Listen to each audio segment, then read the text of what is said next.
कळे पोलीस ठाण्याला जी जमीन दिली आहे ती जमीन सोडून दुसऱ्या जमिनीवर दावा करत त्याची मोजणी करण्याचा प्रयत्न कळे पोलिसांनी केला। पण आसगाव ग्रामपंचायत आणि ग्रामस्थांनी विरोध केल्याने मोजणी करण्यासाठी आलेले अधिकारी आणि पोलीस कर्मचाऱ्यांना मोजणी न करताच परत जावं लागलं। पन्हाळा तालुक्यातील कळे पोलीस ठाणे हे खासगी जागेमध्ये असून शासनाने सन 1984 साली आसगाव ग्रामपंचायत हद्दीतील गायरांमधील गट नंबर 310-3 मधील 4.5 एकर जमीन कळे पोलीस ठाण्याला दिली। त्याबाबत रीतसर भूमी अभिलेख आणि तलाठी कार्यालय यांच्याकडून नोंद करण्यात आली। मात्र 2013-14 दरम्यान पोलीस आणि भूमी अभिलेख यांनी संगनमताने गट नंबर 310-3 च्या ऐवजी 310-1 मध्ये कळे पोलीस ठाण्याला जमीन देऊन तसा नकाशा तयार केलाय असा आरोप ग्रामस्थांनी केला।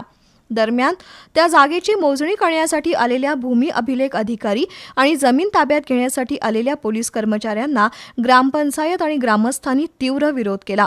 त्यामुळे पोलीस आणि भूमी अभिलेख अधिकारी यांना मोजणी न करताच परत जावं लागलं।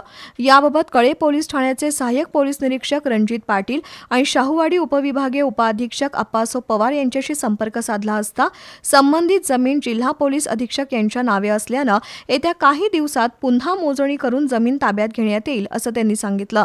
मात्र या जागेवर पोलीस ठाण्याचा हक्क नसल्याचा दावा आसगाव ग्रामस्थांनी केलाय। 84 ला दिल्यानंतर 40 वर्षात त्यांनी काही इथं राबता केलेला नाही आणि आता भौगोलिक परिस्थिती बदलून गावाच्या लोकांच्या पुनर्वसनासाठी क्रीडा संकुलसाठी आम्ही तिथं अर्ज केलाय आणि त्या अर्जावर फेरफार करून ते जिथं त्यांची जागा नाही त्या ठिकाणी मोजणी करण्यासाठी आम्हाला प्रेशर देत आहेत। त्याला आमचा गावाकडून विरोध आहे।